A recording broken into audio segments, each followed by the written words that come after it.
Ya, Assalamualaikum warahmatullahi wabarakatuh. Hari ini kita akan memulai praktikum statistika pertemuan ketiga. Materinya tentang uji hipotesis satu populasi. Nah, sepertinya kalian kemarin sudah mendapatkan materi ini di kelas. Jadi hari ini kita akan belajar tentang cara penggunaan SPSS-nya saja dan pendalaman materi. Jadi kalau kalian masih ada yang kurang dimengerti di kelas, bisa diperjelas lagi di sini. Nah, seperti biasa, semua yang bakal saya jelasin di sini udah ada di modul yang udah saya kirim, jadi saya harap semuanya udah ngebaca modulnya.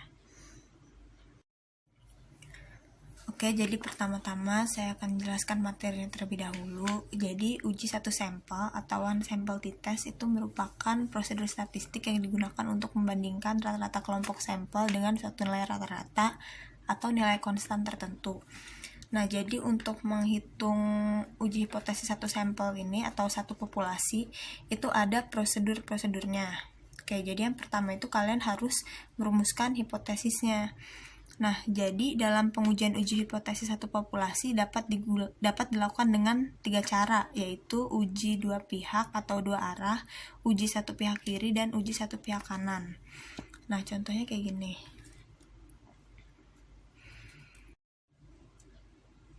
Oke, jadi yang pertama ini ada kalau hipotesisnya menggunakan pengujian dua pihak atau dua arah.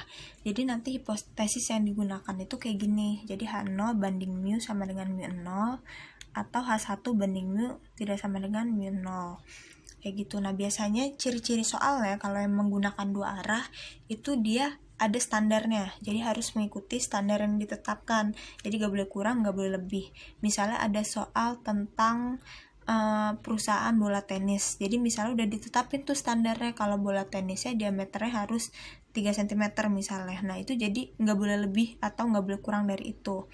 Kayak gitu. Nah, terus buat kurvanya dia dibagi dua nih. Karena kan dua pihak, jadi ada yang ke arah kanan, ada yang ke arah kiri. Kayak gitu. Terus nanti nilai di ininya nih, di bawahnya nih 1,96. Nah, dari mana 1,96? Dari sini. Jadi kalau dua arah, nah jadi si kurvanya dibagi dua kan, kurvanya dibagi dua, terus alfa yang biasa dipakai itu kan 5%. Nah, jadi dari si 5% itu dibagi dua, jadi masing-masing 2,5 sama 2,5 kayak gitu. Jadi selang kepercayaannya 50%. Kenapa 50%? Karena nilai satu kurva ini nilainya 1. Nah, kalau misalnya dibagi 2 berarti dapat bagiannya 50-50 kayak gitu. Jadi ini 50% dikurang 2,5%, 2,5 dari ini tadi hasilnya 47,5%. Nah, terus 47,5% diubah jadi desimal jadi 0,475. Nah, 0,475 ini kita cari di tabel Z. Kita cari di tabel Z ini. Nah, cari di tabel Z yang mendekati 0,475, yaitu hasilnya 0,475 nih, 0,475. Jadi dia ada di 1,96 kayak gitu. Makanya nanti kalau misalnya ada di soal-soal ini batasnya itu di sini nih 1,96 kalau misalnya dua arah. Jadi 1,96 1,96. Yang ini plus, yang ini minus. Jadi 1,96 minus 1,96. Kayak gitu. Nah, terus yang kedua itu ada pengujian satu pihak kiri atau pengujian satu pihak kanan. Jadi artinya dia cuma satu arah. Jadi daerah tolakan nolnya bisa di kanan atau bisa di kiri maupun di kanan. Kayak gitu. Jadi kalau misalnya di kiri berarti hipotesisnya pakai yang ini, H0 banding mu sama dengan mu 0, H1 banding mu kurang dari mu 0 gitu. Jadi kalau misalnya ada di kiri kan dia nilainya jadi minus, makanya ininya kurang dari. Nah, terus ciri-ciri di soal kalau misalnya dia pakainya satu arah yang ke kiri itu biasanya ada kata menurunkan atau mengurangi kayak gitu di soalnya. Nah, kalau misalnya yang untuk satu arah tapi di kanan kurvanya, nanti dia hasilnya positif di sininya. Positif, dan biasanya ciri-ciri soalnya itu ada meningkatkan atau menambahkan kayak gitu ciri-ciri di soalnya. Nah, hipotesisnya juga pakainya H0 banding mu sama dengan mu 0, H1 banding mu lebih dari mu 0 kayak gitu. Jadi kalau misalnya pihak kanan kan karena dia positif, makanya di sini lebih dari kayak gitu. Terus nanti nilai di kurvanya itu kan kalau tadi dua arah 1,96. Kalau misalnya satu arah karena dia cuma di kiri atau enggak di kanan gitu kan. Nanti nilainya 1,64. Nah, dari mana 1,64? Dari sini. Nah, jadi kayak gini. Nah, jadi kurvanya dibagi dua kan, kayak yang tadi. Kurva dibagi dua, jadi 50, 50, 50, 50, baik kanan maupun kiri, kayak gitu. Jadi selang kepercayaannya nanti 50% dikurang 5%. Nah, kenapa dikurang 5%? Jadi 5%-nya adalah alfa. Terus alfanya kan karena ya dia cuma di satu sisi, jadi dia nggak perlu dibagi dua. Makanya dia di sini tetap 5%. Hasilnya 50 dikurang 5 itu 45%. 45% diubah jadi desimal 0,45. Kemudian kita cari di tabel Z. 0,45 itu yang mana?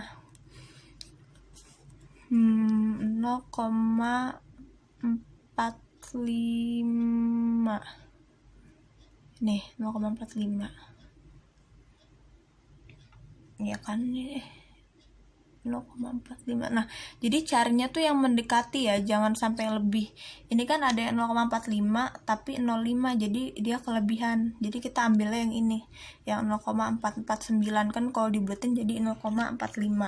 Jadi nanti nilai Z tabelnya itu 1,64 gitu. Jadi 1,64 kayak gitu.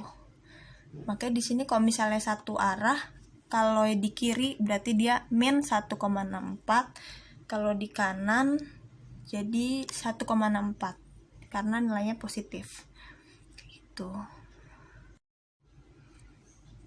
Nah, prosedur yang kedua setelah menentukan hipotesis itu ada menentukan statistik uji. Jadi statistik ujinya ada dua, ada pakai uji Z atau uji T. Kalau misalnya pakai uji Z itu nanti dia jadinya Z hitung. Nah, bedanya apa nih si uji Z sama uji T? Jadi uji Z itu kalau ragam populasinya diketahui, atau kalau di soal tuh dia pakainya TO dan ukuran sampelnya besar. Nah, ukuran sampel besar tuh dalam artian lebih dari 30.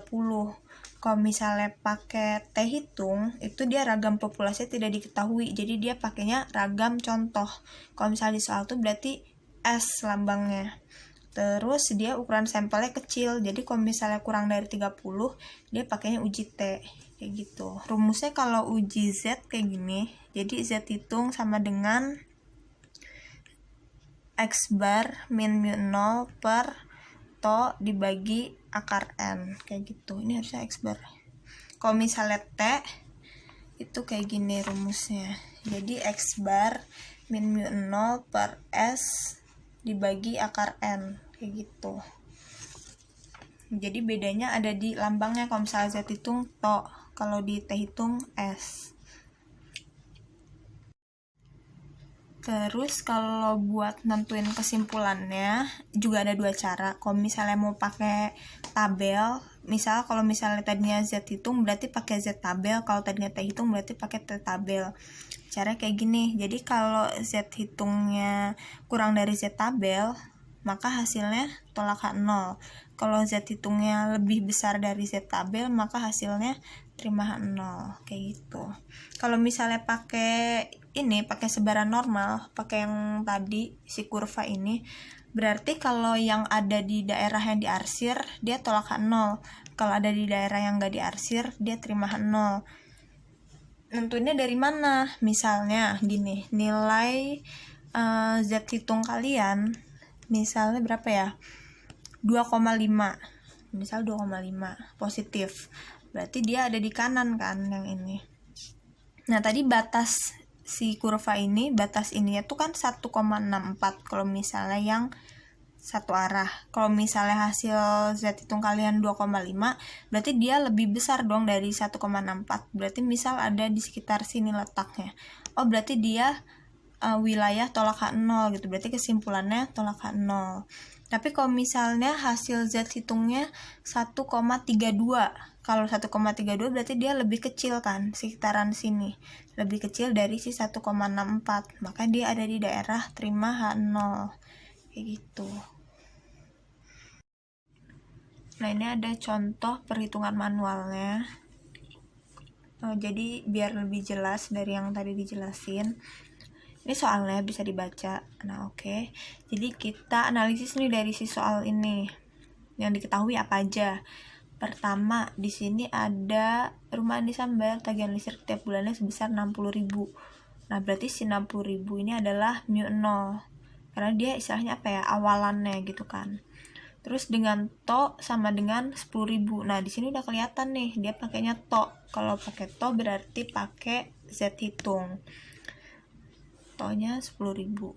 Terus pacarnya yang bekerja di PLN menawarkan sebuah alat yang dapat memperlambat putaran meteran listrik di rumah sehingga tagihan listrik menjadi lebih kecil sama 9 bulan. Nah, si 9 bulan ini jadi sampelnya, jadi N-nya. Nah, kenapa? Karena ini kan istilahnya kayak percobaannya gitu kan. Percobaannya sama 9 bulan, makanya jumlah sampelnya 9.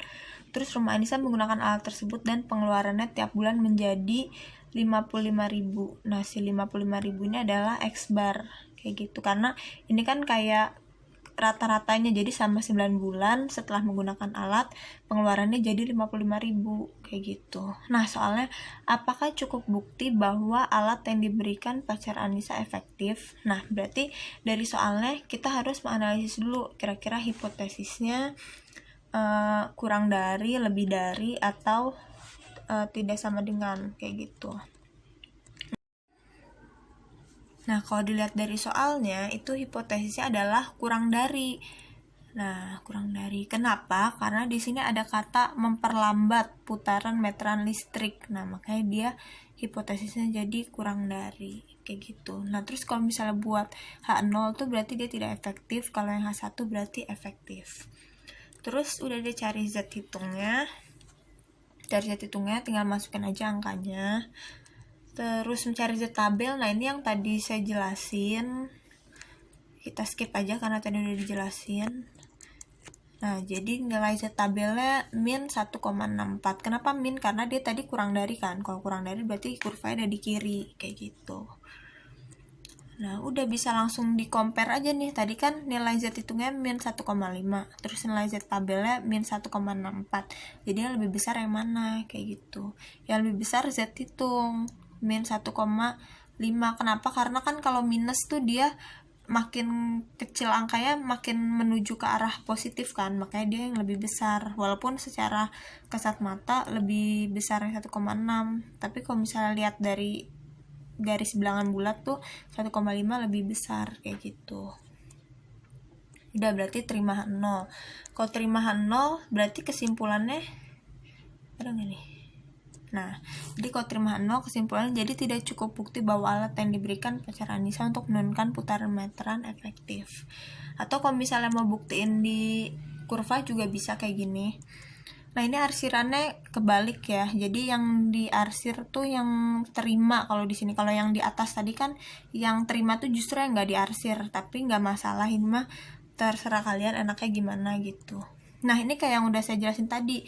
Jadi ini patokannya kan min 1,64. Terus tadi hasil Z hitungnya kan min 1,5. Jadi min 1,5 ini kan posisinya di depan min 1,64. Kayak gitu. Jadi yang diarsir tuh yang daerah ini gitu. Makanya dia ada di daerah yang terima 0. Kayak gitu.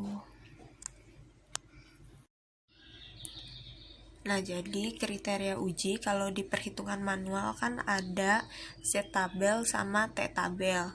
Kalau di SPSS itu ada yang namanya sigtutel. Nah, jadi kalau misalnya sigtutelnya lebih dari alfa, maka terima 0. Tapi bila sigtutelnya kurang dari alfa, maka tolak 0. Terus jadi sebenarnya SPSS itu mereka udah nyimpen data yang bisa langsung kita pakai gitu loh. Jadi kita nggak perlu input di data view satu-satu. Jadi bisa aja langsung dibuka dari gini caranya. Pertama pencet file, terus open data,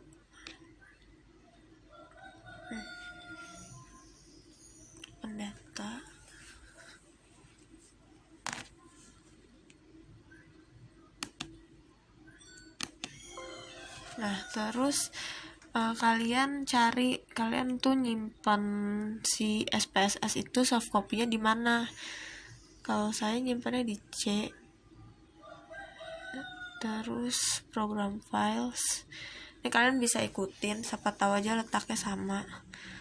Terus IBM SPSS, tapi emang rata-rata biasanya di C sih kalau aplikasi-aplikasi gitu, di local disk C. Sampel gak bisa ya.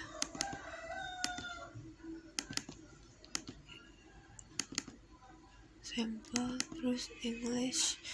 Nah terus di sini ada banyak kan datanya.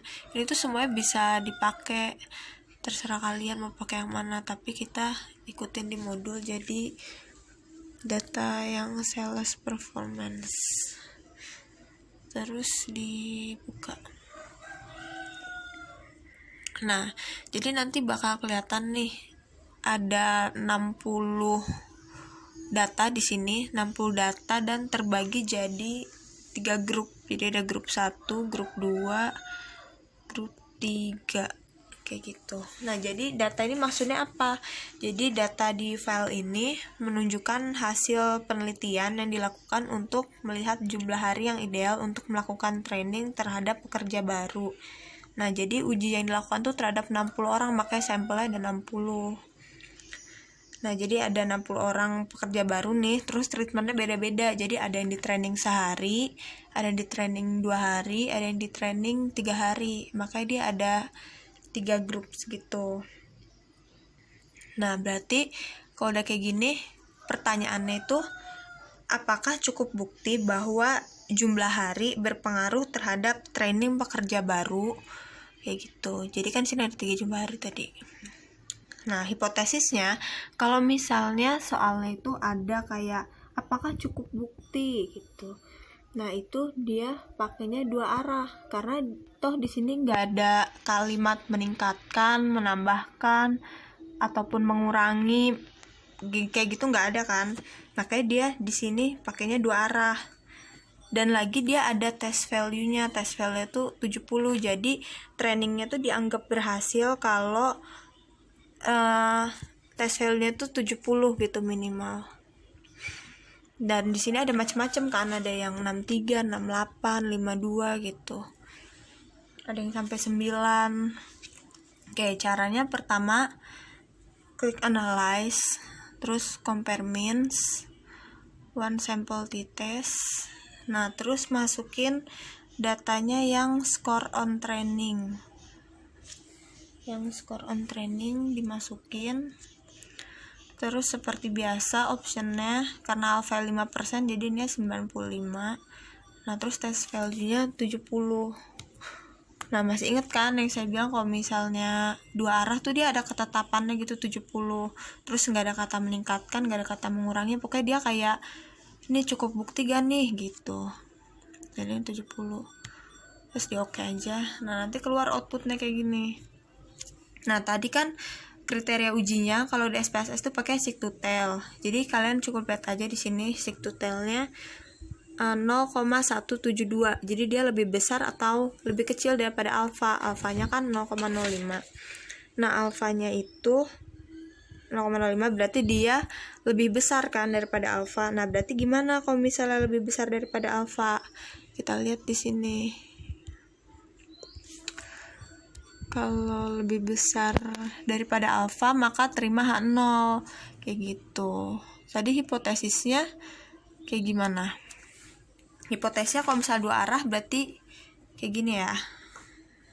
Nih. H0 banding mu sama dengan mu 0, jadi dia terbukti. Kalau H1 banding mu tidak sama dengan mu 0, berarti tidak terbukti. Jadi kalau misalnya hipotesisnya yang kurang dari atau lebih dari, itu si H0 yang tidak. Tapi kalau misalnya tidak sama dengan, itu H1-nya yang tidak. Paham gak? Jadi kayak ngikutin ininya nih. Ikutin dia, karena ini kan tidak sama dengan yang di H1, makanya yang tidak itu si H1. Tapi kalau lebih dari atau kurang dari, yang tidak itu di H0 ya, kayak gitu. Kalian bisa bandingin sama soal-soal sebelumnya kalau misalnya masih bingung, atau bisa langsung ditanyain aja. Terus udah, nah ini sigtutelnya dia lebih besar dari alfa, jadi lebih besar dari alfa, maka terima H0. Berarti kalau terima H0 di sininya terbukti kan, berarti terima H0. Nah, terus lihat lagi di SPSS, misalnya bener gak sih ini terbukti gitu kan. Nah, ternyata rata-ratanya di sini 72,1. Makanya dia terbukti karena kan tadi tes value-nya 70. Nah, dia udah di atas 70, jadi terbukti. Terus apa lagi nih, N itu jumlah sampel kan tadi ada 60. Terus kalau DF 59 karena DF itu kan N-1, jadinya 60 dikurang 1 jadi 59. Kayak gitu jadi cara baca tabel ini. Yang dilihat sebenarnya ini doang, sigtutel doang. Kayak gitu. Nah, terus kalau di modul kan ada bagian ini ya, ada tahap split file. Nah, jadi kalau split file itu maksudnya si datanya nih dibagi 3 gitu. Jadi kan tadi tuh ada yang grup 1, grup 2, grup 3 gitu kan. Nah, itu tuh jadi dibagi-bagi datanya. Jadi nggak semuanya langsung dimasukin ke model gitu loh. Nih, jadi kayak gini. Stepnya data, split file. Terus yang dikelompokkan kan si grupnya. Jadi di sini dimasukin sales training group. Terus oke. Nah, jadi dia nanti ada tulisan di outputnya split file layer by group gitu. Terus sama kalau kalian mau lihat ininya, kesimpulannya dengan analyze. Terus compare means, one sample t-test. Terus ini sama score on training. Ini 95 juga, ini 70. Oke. Nah, jadi kalau misalnya di split datanya nanti yang muncul satu-satu gitu. Jadi kalau di grup 1 dia rata-ratanya berapa, di grup 2 rata-ratanya berapa, di grup 3 rata-ratanya berapa. Terus ada sigtutelnya masing-masing. Nah, terus jumlah sampelnya juga yang diambil tuh cuma 20 gitu. Nah, DF berarti kan cuma 19. Nah, kenapa saya menyarankan jangan di split, jadi dia datanya kurang akurat gitu loh. Kayak ini sigtutelnya 0,000, berarti kan dia kurang dari alfa. Kalau kurang dari alfa itu kan berarti tolak H0. Sedangkan kalau tolak H0 berarti kan terima H1, berarti tidak terbukti. Padahal dia di sini rata-ratanya nyampe 79 kayak gitu. Kalau misalnya yang grup 2 nih bener nih, jadi dia lebih dari alfa dan emang bener nilainya rata-ratanya sesuai. Terus yang grup 1 juga kurang dari alfa, ininya emang dia di bawah test value-nya. Tapi buat grup 3 ini kurang akurat, jadi gimana ya, lebih baik nggak usah di split gitu datanya, kayak gini aja. Jadi semuanya langsung break 60. Jadi si jumlah hari tuh berpengaruh atau enggak gitu. Kalau kayak gini kan jadi beda-beda datanya. Ada yang 1 hari, ada yang 2 hari, ada yang 3 hari kayak gitu. Itu aja sih paling bedanya.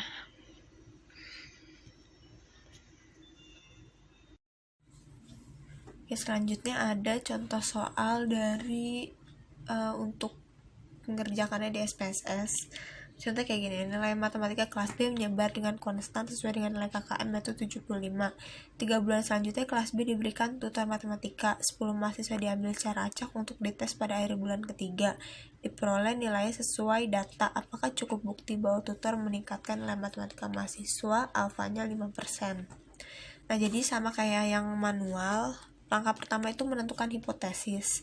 Jadi di sini H0 banding mu0 sama dengan 75. Nah, dia pakainya lebih dari. Kenapa lebih dari? Karena ada kata meningkatkan kayak gitu. Makanya di sini lebih dari. Nah, terus si 75 ini adalah KKM-nya kayak gitu. Jadi kalau misalnya yang H0 itu kan tidak cukup bukti, kalau yang H1 cukup bukti. Terus untuk menguji hipotesisnya, nah ini kita sekarang ke SPSS-nya.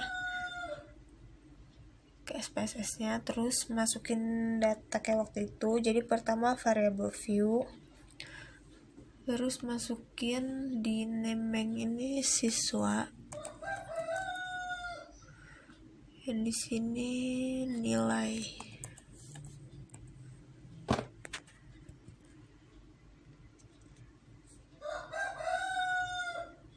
Itu suara ayam.